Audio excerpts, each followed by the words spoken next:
We're back. You're listening to the Human Resource. So how many of you have been trained on workers' comp? I mean, it's a serious question. How many of you actually have been trained on how to handle a workers' comp claim? The paperwork necessary for a workers' comp claim. I already know the answer. I already know the answer because it just never ceases to amaze me that there's some aspects of human resources that we don't even think about training on. And this one, believe it or not, happens to be one of the biggest. And let's go even further. You're the viewer or the listener to this podcast. How many of your supervisors or your team leads, your managers, people, again, as I call them, boots on the ground, how many of them have been actually trained or educated on the importance of getting accurate information when we're dealing with a work-related injury? It's so interesting to me, and I guess it's become a little bit more important to me because so many of you are now working with remote workers. And I cannot tell you how many organizations I have spoken to who didn't realize that if they are located here in Ohio, but have somebody in Idaho, they have to get workers' comp coverage for that individual, even though they're just one person. So this is a serious topic, and I really kind of want to walk through all the different elements involved with workers' comp. I am not a major expert, but I have been around long enough to know that if I can plant these seeds of thought in each of you, whether you're a business owner, whether you're the GM, the HR rep, the office manager, if I can just plant these thoughts, you can start looking at what you're doing in your organization and you can start maybe putting together a better plan, or if nothing else, bring this up as a topic in one of your next meetings. So let's start at the top. As I just mentioned, Ohio, where we are located here in the ICRC studio, Ohio is self-insured. So the state of Ohio controls all of workers' comp. And there's only a few states that do that. Everyone else expects employers to have an insurance policy or a policy within that state to take care of work-related injuries. And work-related injuries are just that. Anything that should occur that would cause injury to an employee during the function of doing that job.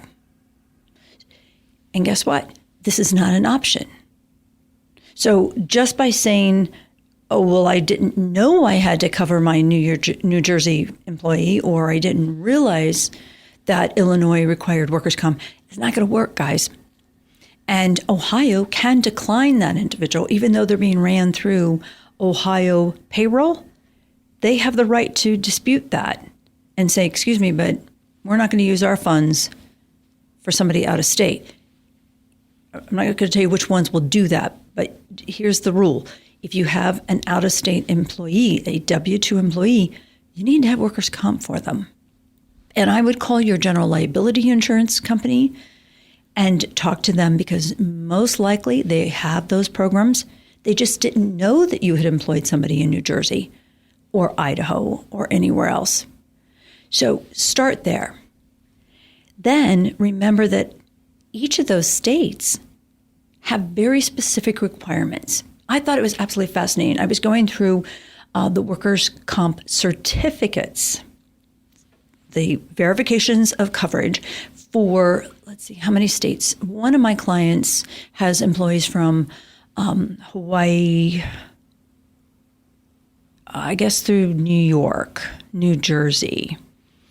And so each of those states, we had to get policies for all, Texas, Florida, Arizona, Minnesota, Wisconsin, all those. But then as I was researching through, I realized, oh my gosh, Wisconsin has a period of time by which to report an injury different than Indiana. And Tennessee wants the reporting of an injury entirely different than Wyoming. And it's not the policy itself, or excuse me, it's not the carrier of your policies, it's the policy for that state that's offering the coverage that you have to be aware of. So not only is the timing different, but also the paperwork for the claim. Here in Ohio, we use what's called a first report of injury, FROI form. Doesn't matter what type of injury it is, that's the paper by which a medical provider will recognize and complete so that we can get a claim number. All the other states have the same type of procedure. And you have to be aware of what that is, or at least have a good relationship with your insurance company so that if something happens in Idaho or New Jersey, you can simply pick up the phone and say, okay, let's get it started. What do we need to do? One of the things that I think is a really, really good practice, and I want you to think hard about this because I have very, very seldom see these, but these were really popular 20, 25 years ago in businesses, but they're called injury packets. And they're just a larger envelope, but in there contains the reporting procedures, whether it's yours or the carrier's. It's the reporting form. So here in Ohio, we'd have the first report of injury, the FROI form in there. The packet might also even have an incident report. And an incident report is really important because it's not specific to the person who got injured, but it's more specific to what the injury was. How did it happen? Where was it? Who witnessed it? What were the conditions when it happened? What was the time of day? And that's not something that would go to the medical provider, but that's a form that would stay with your company, something that you can work off of later. It's amazing what information you can get off of an incident report. And these are templates. These are not difficult forms to find. They're not hard to create, but they're very important if you want to have a thorough injury packet. And then, of course, you've got to have your policy number in there. Because if somebody's dashing to a medical provider and the medical provider finds out that this is a work-related injury, they're going to ask, well, tell us, what's your employer's policy number? Now, if you don't have these packets, the only way your employees are going to know that right now is by the certification form, the certificate that you're supposed to have posted with your labor law posters. The policy number should be on there. And it doesn't change from year to year. It just keeps rolling. But that's vital for getting a claim started. So including it in the packet is just absolutely essential. And then I like to see, and again, this is stuff that I'm used to from 25 years ago or more, but they used to put in a flyer in there about the closest and preferred medical facilities to go to. If you want everyone to go to an urgent care, give the directions, give the name of that facility. If you want them to go to an emergency room, here's our preferred emergency room.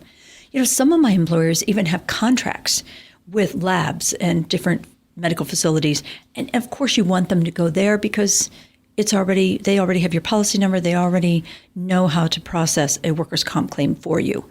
But it's really nice, especially if somebody's having, other than a ambulance or medical EMS type facility, rather than them know exactly where to go, if you have someone else driving this individual, a family member, or they're driving themselves, the closest facility or your preferred provider would be great information.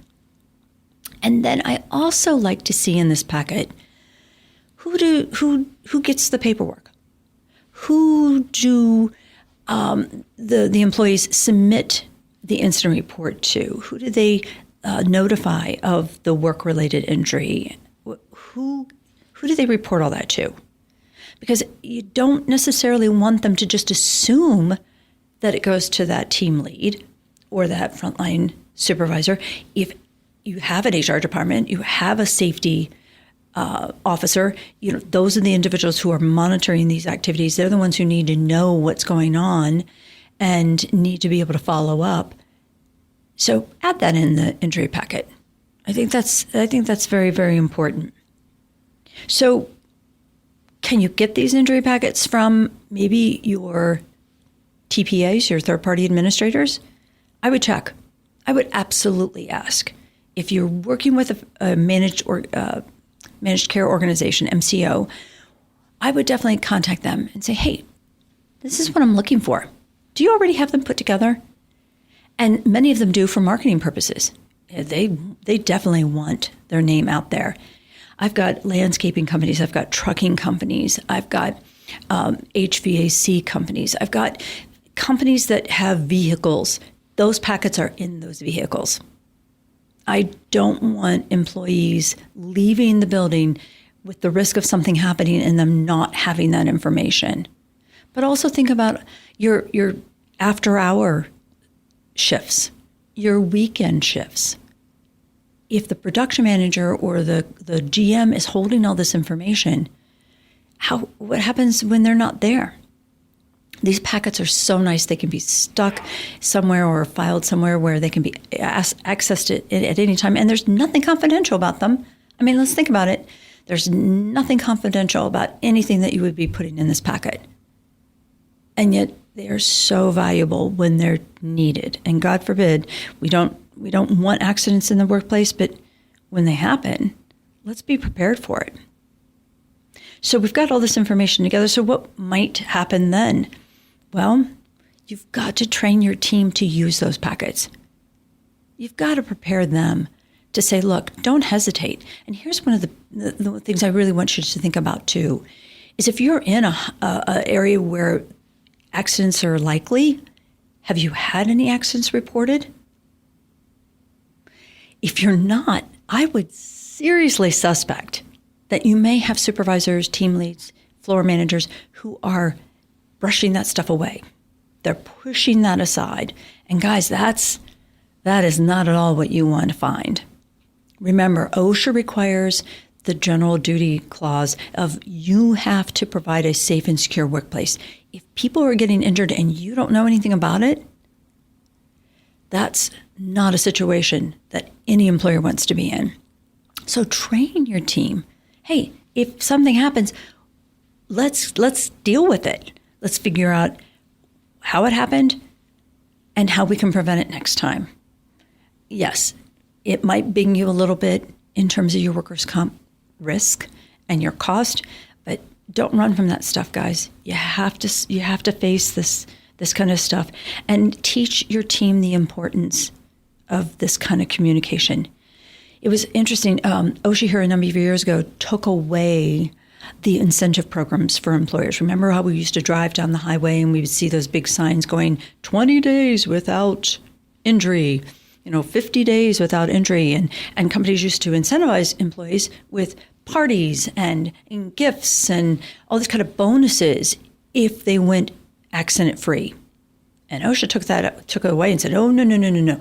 This has done nothing but elevate secrecy. And it has stifled individuals reporting injuries when they had the right to report them. Remember, workers' comp is there to take care of individuals when they actually go through a valid work-related injury. So no one has the right, I don't care who you are, not even the owner of the company has the right to look at an employee and say, yeah, buck it up and go back to work. And yes, I know you're out there. I know there are employers out there like that, but stop. Stop now. Also learn to use that incident report. That's great information. That incident report should come back to the right person, whether it's the safety officer, the HR person, and you need to read it thoroughly. You need to accept the fact that maybe there's something that we need to change. Now, if it's something really blazing, like somebody fell on grease out in the warehouse floor, okay, that sometimes we can visually see, but what if it's somebody who hasn't been trained properly? What if it's somebody who got injured because they were using a piece of equipment that they had no clue how to use? What if it's somebody who simply shouldn't have been on a ladder or simply shouldn't have been in a hole that wasn't secured. Or maybe it's something stupid, like 5 people riding a forklift through your facility. I heard of a horrible, horrific forklift accident here very, very recently because somebody forgot to lower the forklift down. They had left it, the forks up 3 or 4 feet off the ground. And I'll let you just think about that for a minute. These kind of situations have to be addressed, and addressing your workers' comp potential claims or the claims that are actually coming in, right, that are actually happening every day, it's the best way to do it. So start by acknowledging that workers' comp is there, and it's there for a reason, and it's there to protect you and your employees, and then train them. Look, we only get better when we admit that we can get better. You've been listening to The Human Resource. My name's Pandy. Thanks for coming.